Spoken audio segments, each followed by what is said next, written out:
Mahasiswa Batabual kembali gelar demo minta gubernur segera realisasikan pembangunan jalan.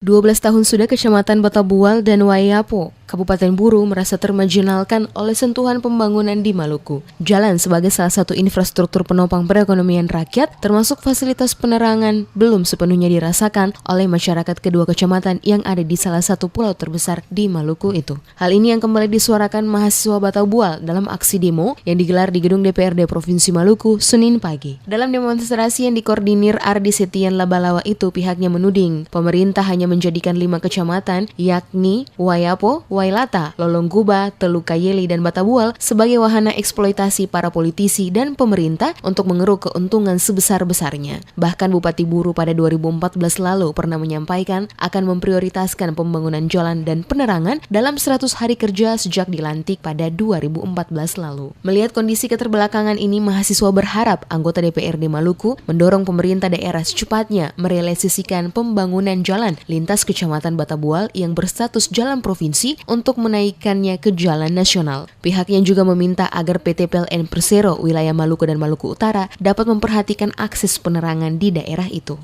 Kecamatan Batabual sendiri itu tiap tahunnya masyarakat melewati transportasi laut sebagai solusi. Karena kalau melewati transportasi darat itu tidak bisa karena jalan itu tidak layak lagi. Terutama banjir di beberapa sungai yang besar di sana, yaitu Sungai Welawa, Sungai Putih, dan juga sungai dari Waihani. Sementara itu, Ketua DPRD Maluku Edwin Andrian Huwai kepada pendemo berjanji akan menjadikan persoalan Jalan Lingkar Batabual dalam agenda pembahasan APBD Provinsi Maluku tahun 2018. Menurutnya, persoalan keterbelakangan infrastruktur jalan dan lainnya di Kabupaten Buru harus menjadi tanggung jawab baik pemerintah pusat, provinsi, dan kabupaten. Jika jalan tersebut adalah milik kabupaten, maka pemerintah kabupaten setempat bertanggung jawab segera menyelesaikan hingga mempermudah akses bagi masyarakat yang selama ini terisolir. Depan tidak boleh lagi ada yang seperti begini. Orang ingin menunaikan ibadahnya tapi kemudian tidak cukup difasilitasi dengan baik, akhirnya meninggal dalam perjalanan.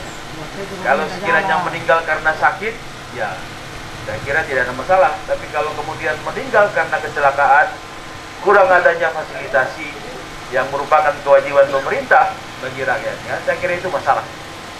Dan apa yang adik-adik sampaikan hari ini saya kira menjadi masukan bagi DPRD untuk menindaklanjuti. Atensi kita, perhatian kita, tugas DPRD adalah membangun infrastruktur yang baik bagi masyarakat. Saya jamin bahwa untuk APBD 2019, jalan di Batabual ini akan menjadi prioritas DPRD untuk dibicarakan dengan Dinas PU Provinsi Maluku. Seperti diketahui, aksi demo kali ini merupakan yang ketiga kalinya digelar oleh mahasiswa Batabual. Materi demo masih sama, yakni mempertanyakan janji Bupati Buru Ramli Umasugi untuk merealisasikan pembangunan jalan dan PLN di Kecamatan Batabual yang hingga saat ini belum juga direalisasikan. Demo juga ditujukan kepada pemerintah provinsi, dalam hal ini Gubernur Maluku, agar segera menyelesaikan proyek pembangunan jalan Batabual Wayapo dengan panjang kurang lebih 200 km, di mana penganggarannya lewat APBD Provinsi Maluku. Masyarakat Batabual selama 18 tahun kurang mendapatkan sentuhan pembangunan oleh pemerintah Kabupaten Buru. Oleh karena itu, selaku mahasiswa, mereka meminta adanya keadilan dari pemerintah.